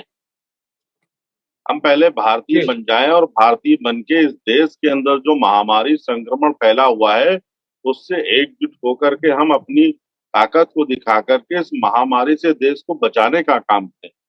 और जब देश होगा तभी तो हम लोग उसमें देश के अंदर इलेक्शन लड़ सकेंगे, हम अपनी बात को रख सकेंगे, हम लोगों को अपने विचार व्यक्त कर सकेंगे। और जिस तरीके से सरकारें और केंद्र की सरकार और राज्य की सरकार जिस तरीके से इस देश के अंदर काम कर रही है, ये बिल्कुल फ्लॉप है इनका मेथड। कोई मतलब योजना ही नहीं, ओपीडी बंद कर दिया। अब ओपीडी का सोल्यूशन होना चाहिए ना, जो और मरीज हैं यहाँ पे, और वो कैसे दिखाएंगे? जो डायबिटीज के पेशेंट है, हार्ट पेशेंट है, जो और तरीके के पेशेंट है, वो पेशेंट कैसे दिखाएंगे? ये कोई विकल्प नहीं है सरकार के पास। उन्होंने कोई विकल्प नहीं दिया कि कहाँ पे जाएंगे, कहाँ कैसे क्या करेंगे। जी और रुक जिस तरीके से मौतें हो रही है, आज का आंकड़ा है 4 लाख से ऊपर, यानी कि सेकंड, ब्राजील के बाद हम सेकंड पोजीशन पे चल रहे हैं, जी अमेरिका के बाद। उस तरीके से तो अगर 4,000 पर डे हमारे हिंदुस्तानी मर रहे हैं, तो 4,000, 1,20,000 पर मंथ मरेगा हमारा भाई। तो इस तरीके से अगर 1 साल तक चलता रहा तो हमारे तो देश के हालात इतने बदतर हो जाएंगे कि हम कहीं मुंह दिखाने के काबिल नहीं रहेंगे। मैं चाहता हूं कि हमारे पास सेना है, पैरामिलिट्री फोर्सेज है, पीएसी है, तमाम हमारे पास सुविधाएं हैं, उनको हमको को ले करके पूरे देश के अंदर अलर्ट करना चाहिए और घर घर में जा करके इस कोविड बीमारी के खिलाफ एक युद्ध स्तर पे काम करना चाहिए, जिससे लोगों को राहत मिल सके। जो मौतें हो रही है जवानों की हो रही है, 28 से 40 साल के बीच लोगों की मौतें हो रही है, जो जिनके घर से लोग चले जा रहे हैं, जो अल्लाह के प्यारे हो रहे हैं, भगवान के प्यारे हैं, उनके घर का खर्चा कैसे चलेगा, क्या होगा क्या नहीं होगा। और जो लोग इस विषम परिस्थिति में भारत के साथ जो बिचौलिए का काम कर रहे हैं, दलाली का काम कर रहे हैं, मैं हाथ जोड़ के निवेदन करता हूं कि वो देश के लिए काम करें, गरीबों के लिए काम करें, बेरोजगारों के जिनको स्वास्थ्य नहीं मिल रहा है उनको स्वास्थ्य का काम देने का काम करें। मैं ये चाहता हूं कि भारत शक्तिशाली बने, लेकिन इस तरीके से कैसे गाय की बात करेंगे, दंगे की बात करेंगे, गंगा की बात करेंगे, कभी बॉब लिंचिंग पे मार देंगे, कभी कुछ करेंगे, इससे देश का भला होने वाला नहीं है। जी बहुत शुक्रिया शकील साहब, उत्तर प्रदेश लखनऊ से। रुख साहब, ये आप हमारी बात सुन रहे हैं? रुख साहब जी सर, सुन रही हूँ। मेरे ख्याल से अब क्या कैमरा ऑफ कर गया है? बहरहाल हमारे जो अभी इस डिबेट के महत्वपूर्ण विषय को लेकर हम अपनी कार्यक्रम की अंतिम समय की ओर जा रहे हैं। तो जो हमारे भारत देश के अंदर में जो हमारे जो जनसंख्या है भारत की, उसमें महिलाओं की जनसंख्या भारत देश के अंदर में पुरुषों के लगभग बराबर है। तो महिलाओं को इस सेंसेक्स के अंदर माध्यम से, आप इस चैनल के माध्यम से क्या संदेश देना चाहती हैं? तो हमारे पढ़े लिखे जो बेटे बेटियां हैं और SC ST OBC के जो लोग हैं, उनको क्या संदेश देना चाहते हैं भारतीय जनगणना के संदर्भ में? मेरी तो सर मेरा एक ही मैसेज रहेगा, हमारी जो गर्ल्स हैं या जो हाउस वाइफ हैं, या जो भी अभी अपकमिंग जितने भी जो अपना यूथ है, तो मैं उन सबसे यही कहना चाहूंगी कि पढ़ाई ईमानदारी से करें, और बजाय जो है सोशल साइट्स पे जो आजकल के बच्चे कर रहे हैं, मैं देख ही रही हूँ, वीडियोस बनाना, अपने आप को पॉपुलर करना, इन सब चीजों को छोड़कर अगर हम पहले हमारी ड्यूटीज जो एज अ सिटीजन, और मैं पेरेंट्स से भी जो है रिक्वेस्ट करूंगी कि वो बच्चों को ज्यादा से ज्यादा, जो लोग जागरूक हैं जैसे हम जैसे लोग, मैं अपने जितने भी सिबलिंग्स हैं, जितने भाई बहन हैं, मैं उन सबको समझाती रहती हूँ कि क्या है हमारी ड्यूटीज क्या है। हमारे अधिकार तो है ही, लेकिन उन अधिकारों को बचाना हमारी ड्यूटी है।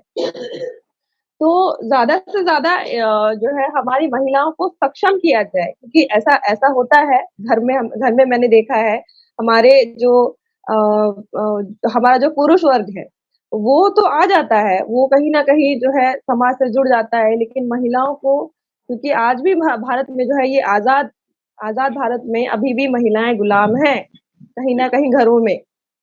आज भी उनको यही ट्रैश की तरह समझा जाता है कि इनको खाना ही बनाना है, इनको बच्चे ही संभालने हैं, और इनको जो है घर ही का काम करना है, इसके अलावा इनका कोई काम नहीं है। तो इन सब चीजों से ऊपर उठकर सोचना पड़ेगा। जब तक हम अपनी महिलाओं को आगे नहीं लाएंगे, जब तक जब तक हम अपनी महिलाओं को शिक्षित नहीं करेंगे, हम उनको नहीं बताएंगे। और ये हर एक व्यक्ति का काम है। भाई अगर जागरूक है तो बहन को समझाए, माँ को समझाए, पति जागरूक अपनी पत्नी को समझाए, अपनी बेटी को समझाए, अपनी माँ को समझाए। तो इससे क्या होगा, जितना जल्दी हम महिलाओं को जागरूक कर पाएंगे, जितना जल्दी हम उनको जो है क्या कहते हैं, अगर हम उनको आगे लाने में कामयाब हो गए तो आप जान लीजिए कि हमारा काम वो लोग बहुत आसान कर देंगी महिलाएं, क्योंकि जितना फास्ट महिलाएं स्प्रेड करती हैं किसी चीज को, उतना पुरुष नहीं कर पाते हैं, मेल्स जी नहीं कर जी पाते जी हैं। तो मेल्स के मुकाबले महिलाओं में किसी चीज को स्प्रेड करने की जो एबिलिटी होती है वो बहुत ज्यादा होती है। तो अगर हम बोलने लायक बताने लायक महिलाओं का जितना ज्यादा हम निर्माण करेंगे तो मुझे ऐसा लगता है कि हम बहुत जल्दी आजादी हम लोग को मिल जाएगी। और एक मेरी रिक्वेस्ट है सर, डिबेट के टाइम मैंने बहुत बार सुना हिंदुस्तान हिंदुस्तान, मैं सबसे ये मेरा जो है विनम्र अनुरोध है कि भारत को हिंदुस्तान ना कहा जाए। भारत का पहला ही आर्टिकल है, संविधान का पहला ही आर्टिकल है, इंडिया भारत। तो ये जो ब्राह्मणों ने जो हिंदू धर्म की स्थापना की है, इसका वजूद नहीं है। आप जाकर के चेक कर सकते हैं, हिंदू नाम का धर्म नहीं है। हिंदू का मतलब होता है डाकू, चोर, लुटेरा। तो अगर कोई अपने आप को खुद ही उसका जो है कह रहा है मैं हिंदू हूँ, इसका मतलब ये है कि मैं डाकू हूँ, मैं चोर हूँ, मैं लुटेरा हूँ। और बहुत सारी मतलब ये तुर्की, ये जो है ये फारसी वर्ड है हिंदू, ये मुगलों की दी हुई गाली है। अगर आप दयानंद सरस्वती की एक किताब पढ़ेंगे, उन्होंने आर्य समाज की जब स्थापना की थी तो एक किताब लिखी थी, उस किताब में इस चीज का वर्णन है। उन्होंने खुद लिखा है कि हिंदू जो है मुगलों की दी हुई गाली है। ब्राह्मण कभी भी अपने आप को हिंदू नहीं कहता, वो अपने आप को आर्य कहता है। उसने इसलिए आर्य समाज की स्थापना की है। और हम जितनी जल्दी हो सके ब्राह्मणों के चुंगल से जितना जल्दी ना कहें। जी जी, बहुत शुक्रिया। बहरहाल हम लोग जी, आज हमारे यहाँ मौसम भी खराब है, बिजली मौसम चल रही है, लाइट भी गुल हो गई है। मेरे ख्याल से संतोष साहू जी भी उसी के कारण डिस्कनेक्ट हो गए हैं। तो बहरहाल हमारा कार्यक्रम की समाप्ति की ओर है और मैं शकील जी के पास फिर से दोबारा जाना चाहूंगा कि सर, लास्ट में हमारे देखने सुनने वालों को इस सेंसेक्स के संदर्भ में टॉपिक पे अपने विचार रखें। किसके संबंध में? जो हमारा जो चर्चा हो रहा है सेंसेक्स के संदर्भ में ही अपनी विचार रखें और उसके बाद हम अपनी कार्यक्रम की समाप्ति करेंगे। मैं पहले आपको बधाई देता हूं कि आपने हमको इस कार्यक्रम में जोड़ा और मेरी बात को सुना। मैं ये कहना चाहता हूं कि जिस तरीके से भारत और उत्तर प्रदेश और राज्य देश, जो जिस तरीके से इतना बड़ा देश है, उस देश के अंदर अगर हमारे पास कमियां हैं तो हमारे पास फैसिलिटीज भी बहुत है। मैं इस वक्त तो कोरोना काल चल रहा है सर, इस वक्त तो किसी को ये होश नहीं है कि हम अपनी जान कैसे बचाएं, ये सिर्फ होश है। चाहे वो बड़ा आदमी हो, चाहे वो छोटा आदमी हो, वो बेड के लिए तरस रहा है, वो ऑक्सीजन के लिए तरस रहा है। सिर्फ कागज के ऊपर हम ऑक्सीजन दे रहे हैं, हमारे वहां कोई कमी नहीं है। जिस तरीके से बयानबाजी सरकार की और अखबार जो बिके हुए हैं वो सब लिख रहे हैं, लेकिन जो सच्चाई है, इनके खुद जो भारतीय जनता पार्टी के विधायक हैं, भारतीय जनता पार्टी के सांसद हैं, वो खुद कहते हैं कि हमारा फोन नहीं उठाया जाता, हमको कोई फैसिलिटी नहीं दी जाती। बरेली के एक विधायक की मौत हो जाती है, वो बेचारा, उसका लड़का जो है फोन मुख्यमंत्री जी के कार्यालय को करते करते परेशान होता है, उसका फोन नहीं उठता है और उसकी मौत हो जाती है बरेली। मैंने खुद इस बात को चेक किया, मैंने कोविड हेल्पलाइन उत्तर प्रदेश की चेक किया, मैंने कई बार फोन किया, मेरा फोन नहीं उठा। जब मेरा फोन उठा 2-4 बार में, उसके बाद में उन्होंने कहा आप स्वस्थ हैं, बस इतनी जानकारी उन्होंने ली, बाकी कोई जानकारी नहीं है। क्योंकि देश के अंदर बहुत सी वबा फैली हुई है, उसके साथ साथ ही जो हिंदू मुसलमान की जहर की राजनीति ये लोग जो नेता कर रहे हैं, ये ना करें, देश को बचाने का काम करें। जी, बहुत शुक्रिया सिद्दीकी साहब, उत्तर प्रदेश लखनऊ से आपने अपनी कीमती समय दे कर के हमारे इस डिबेट में शामिल हुए, अपने महत्वपूर्ण विचार रखे। रूप साहब जी, हमारे इस कार्यक्रम की समाप्ति की ओर है और अपने लास्ट विचार रखें। पुष्पा सुन रहे हैं? हेलो, आपने अपने आवाज़ म्यूट कर दी है, रूपसा जी। बहरहाल हम आज के इस कार्यक्रम को यहीं समाप्त करना चाहते हैं। संतोष साहू जी भी लिफ्ट हो गए हैं और मेघराज जी आज की इस कार्यक्रम की समाप्ति करें। बहरहाल सभी मेहमानों का, संतोष साहू जी का उड़ीसा से, रूपसा जी का, शकील सिद्दीकी साहब का लखनऊ से। रूपसा जी हमारे आवाज को सुन रहे हैं? जी, रहा है। लास्ट में हेलो। आप हमारे देखने सुनने वालों को क्या संदेश देना चाहेंगे इस संकट के संदर्भ में और इस कोरोना के इस एपेंडिक के संदर्भ में अपने संदेश सर, दें। पहले तो मैं आपको धन्यवाद कहना चाहूंगी कि आपने मुझे इस प्रोग्राम में शामिल किया। बाकी जी, सर, मेरा ये कोरोना के नाम पर जितना मेरा अनुभव है, लोग घर पर नहीं मर रहे हैं, लोग जी, अस्पतालों में जाकर मर रहे हैं, ठीक है? बिल्कुल। तो अगर महामारी है तो हमें थोड़ा उसके ऊपर रिसर्च करना चाहिए। ये एक ऐसी महामारी है जहाँ लोग घर में नहीं मर रहे हैं और अस्पतालों में आकर के उनकी मौतें हो रही हैं और ऑक्सीजन लगाने के बाद मौतें हो रही हैं, वेंटिलेशन पे रखने के बाद मौतें हो रही हैं। और ये एक ऐसा जो है बैक्टीरिया है या ये एक ऐसी पैरासाइट्स हैं जो कि इलेक्शन के टाइम लोगों के जमावड़े में आती नहीं है, जो धार्मिक स्थलों में नहीं आती हैं। जैसे अभी कुंभ का मेला लगा था इन लोगों का, तो वहां कोरोना नहीं नहीं हुआ इतने लोगों को। उनमें से सिर्फ जो है 60 लोग पाए गए, जो कह रहा है मीडिया, जो कह रहा है, इनका जो ब्राह्मणी मीडिया कह रहा है कि 60 लोग वहां जो है कोरोना पॉजिटिव पाए गए। तो हमें इसके ऊपर थोड़ा सोचना चाहिए। लोगों को नहीं है कि भारत देश में कोरोना के नाम पर लोगों को मारा जा रहा है और जी, जी, हमें जी। ज्यादा से आपकी जी, जी बहुत शुक्रिया रूपसा जी, आप उड़ीसा से अपनी महत्वपूर्ण जानकारी हमारे इस चैनल में रखी। बहरहाल इस कोरोना की महामारी पे पूरी दुनिया, भारत में तो बहुत ही खतरनाक स्टेज में आ चुका है। हालाँकि इसको मीडिया के माध्यम से इतना प्रचार-प्रसार करके लोगों को डरा दिया गया है कि जो सर्दी, खाँसी और बुखार को लेकर के जो कभी लोग नहीं मरते थे, उनको कोरोना के नाम पे जो आपने कहा ये सही बात है कि लोगों को इतना डर बना दिया गया है कि जो साधारण सा भी सर्दी-खाँसी हो रहा है, उसे भी अगर वो टेस्ट कराने जा रहा है तो उसे कोरोना का मरीज बता कर के भर्ती कर दिया जा रहा है और जब 15 दिन उसे अ, दवाई दिया जा रहा है, उन्हें खाना नहीं दिया जाता, डॉक्टरों के द्वारा उन्हें छुआ नहीं जाता, तो एक प्रकार से लोगों के अंदर में दहशत फैली है और इसी के कारण लोगों की मौतें हो रही है। और बहुत देश का दुर्भाग्य है कि भारत का जो प्रधानमंत्री है, वह थाली बजाने के लिए, दीपक जलाने के लिए और ताली बजाने के लिए भारत देश की जनता को आह्वान करता हो और ऐसे देश के लोग उनके इस अंधभक्ति की ओर लोगों ने उनको माना और यही कारण है कि आज ये अ जो महामारी की जो बीमारी जो बड़े शहरों में विभत्स रूप में देखी जा रही है, यह दुर्भाग्यजनक है। बहरहाल आज सभी मेहमानों का हमारे इस कार्यक्रम में बहुत-बहुत धन्यवाद। आपने अपना अमूल्य समय देकर इसमें भाग लिया और महत्वपूर्ण विचार रख कर के हमारे देखने सुनने वालों को जानकारी दी। आने वाले समय में फिर हम रूपसा जी से और शकील जी से, संतोष साहू जी से फिर से मिलेंगे। तब तक हमारे वॉइस ऑफ मानवता चैनल में आप जुड़े रहें। वाहेगुरु जी का खालसा, वाहेगुरु जी की फतेह। जय भीम, जोहार।